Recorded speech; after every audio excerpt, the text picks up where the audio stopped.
اعوذ باللہ من الشیطان الرجیم بسم اللہ الرحمن الرحیم الحمدللہ رب العالمین والصلاۃ والسلام علی سید انبیاء المرسلین والعاقبۃ للمتقین۔ السلام علیکم ورحمۃ اللہ وبرکاتہ۔ تابوت سکینہ یہ شمشان کی لکڑی کا ایک صندوق تھا جو حضرت آدم علیہ السلام پر نازل ہوا تھا اور یہ آپ کے پاس ساری زندگی رہا۔ پھر آپ کے بعد آپ کی اولاد کو بطور میراث ملتا رہا یہاں تک کہ حضرت یعقوب علیہ السلام کو ملا، اور آپ کے بعد آپ کی اولاد بنی اسرائیل کے قبضے میں رہا۔ اور جب یہ صندوق موسیٰ علیہ السلام کو ملا تو موسیٰ علیہ السلام اس میں تورات شریف اور اپنا خاص سامان رکھتے تھے۔ یہ بڑا ہی مقدس بابرکت صندوق تھا۔ بنی اسرائیل جب کفار سے جہاد کرتے تو کفار کی لشکروں کی کثرت اور ان کی شان و شوکت کو دیکھتے تو ڈر جاتے، پھر وہ اس صندوق کو اپنے آگے رکھ لیتے اور اس صندوق سے ایسی برکتوں اور رحمتوں کا ظہور ہوتا کہ مجاہدین کے دلوں میں سکون اطمینان کا سما پیدا ہو جاتا، اور مجاہدین کے سینوں میں لرزتے ہوئے دل چٹانوں سے بھی زیادہ مضبوط ہو جاتے، اور جس قدر صندوق آگے بڑھتا تھا آسمان سے ان کی فتح کی بشارتیں سنائی دیتی تھی۔ بنی اسرائیل میں جب کوئی اختلاف پیدا ہوتا تو لوگ اس صندوق سے فیصلہ کراتے تھے۔ صندوق سے فیصلے کی آواز اور فتح کی بشارت سنی جاتی تھی۔ بنی اسرائیلی صندوق کو اپنے آگے رکھ کر اس کو وسیلہ بنا کر دعائیں بھی مانگتے تھے تو ان کی دعائیں قبول ہوتی تھیں، اور بلاؤں سے، مصیبتوں سے اور آفتوں سے بچنے کی دعائیں کرتے تو آفتیں، مصیبتیں ان سے ٹل جاتی تھی۔ الغرض یہ کہ یہ صندوق بنی اسرائیل کی تابوت سکینہ برکت، رحمت اور نصرت خدا بندی کا بہترین اور مقدس ذریعہ تھا۔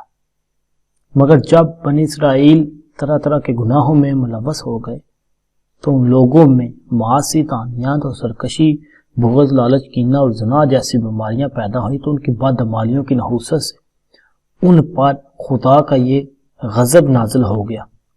قوم عمالقہ کے کفار نے ایک لشکر جرار کے ساتھ ان لوگوں پر حملہ کر دیا، اور ان کافروں نے بنی اسرائیل کا قتل عام کر کے ان کی بستیوں کو تخت و تاران کر ڈالا، عمارتوں کو توڑ پھوڑ کر سارے شہر کو تہس نہس کر ڈالا۔ اس پر متبرک صندوق کو بھی اٹھا کر لے گئے اور اس مقدس صندوق کو نجاستوں کے کوڑہ خانہ میں پھینک دیا۔ لیکن اس بے ادبی کا قوم عمالقہ پر یہ وبال پڑا کہ لوگ طرح طرح کی بیماریوں بلاؤں میں مبتلا کر دیے گئے۔ چنانچہ قوم عمالقہ کے 5 شہر بالکل تباہ و برباد اور ویران کر دیے گئے، یہاں تک کہ ان کافروں کو یقین ہو گیا کہ یہ صندوق رحمت کی بے ادبی کا عذاب ہم پر پڑ گیا ہے، تو ان کافروں کی آنکھیں کھل گئیں۔ چنانچہ ان لوگوں نے اس مقدس صندوق کو بیل گاڑی پر لاد کر بیلوں کو بنی اسرائیل کی بستیوں کی طرف ہانک دیا۔ پھر اللہ تعالیٰ نے 4 فرشتوں کو مقرر فرمایا جو اس مبارک صندوق کو بنی اسرائیل کے نبی حضرت شمعیل علیہ السلام کی خدمت میں لائے۔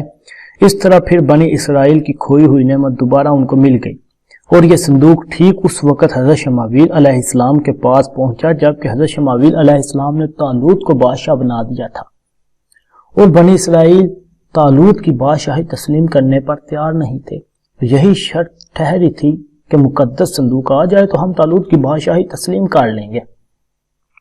چنانچہ صندوق آ گیا اور بنی اسرائیل طالوت کی بادشاہی پر رضامند ہو گئے۔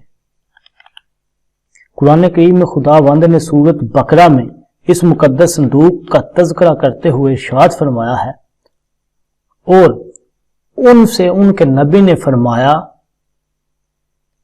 کہ اس کی بادشاہی کی یہ نشانی ہے کہ اس تابوت میں جس میں تمہارے رب نے دلوں کا چین رکھا ہے اور کچھ بچی ہوئی چیزیں معزز موسیٰ اور ہارون کے ترکہ کی اٹھاتے لائیں گے، اور اسے فرشتے بے شک اس میں بڑی نشانی ہے تمہارے لیے اگر تم ایمان رکھتے ہو۔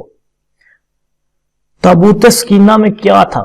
اس مقدس صندوق میں حضرت موسیٰ علیہ السلام کا عصا مبارک اور ان کی مقدس جوتیاں، حضرت ہارون علیہ السلام کا عمامہ، حضرت سلیمان علیہ السلام کی انگوٹھی، تورات کی تختیوں کے چند ٹکڑے، کچھ من و سلوار، اس کے علاوہ حضرات اور انبیاء علیہ السلام کی صورتوں کے خلیے وغیرہ سب سامان تھے۔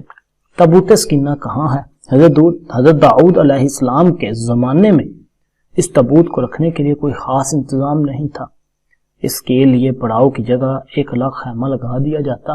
حضرت داؤد علیہ السلام نے خدا کے حکم سے خدا کا گھر بنانا شروع کیا تو عین اس مقام پر جہاں آج مسجد اقصی موجود ہے، لیکن یہ عالی شان گھر آپ کے بیٹے حضرت سلیمان علیہ السلام کے عہد میں مکمل ہوا اور اس کو یہودی ہیکل سلیمانی کے نام سے پکارتے ہیں۔ اس گھر کی تعمیر کے بعد تابوت سکینہ کو یہاں پورے احترام کے ساتھ رکھ دیا گیا اور اس طرح یہ مقام یہودیوں کا مقدس ترین مقام بن گیا۔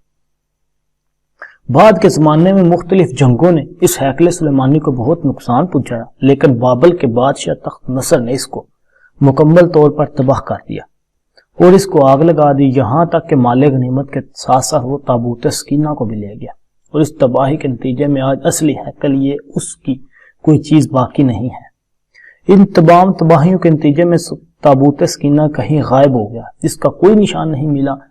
آج بھی بہت سارے ماہر آثار قدیمہ اور خصوصاً یہودی مذاہب کے لوگ اس کی تلاش میں سرے گرداں ہیں تاکہ اس کو ڈھونڈ کر وہ اپنی اسی روحانیت اور عروج کو واپس پا سکیں جو کبھی ان کو عطا کی گئی تھی۔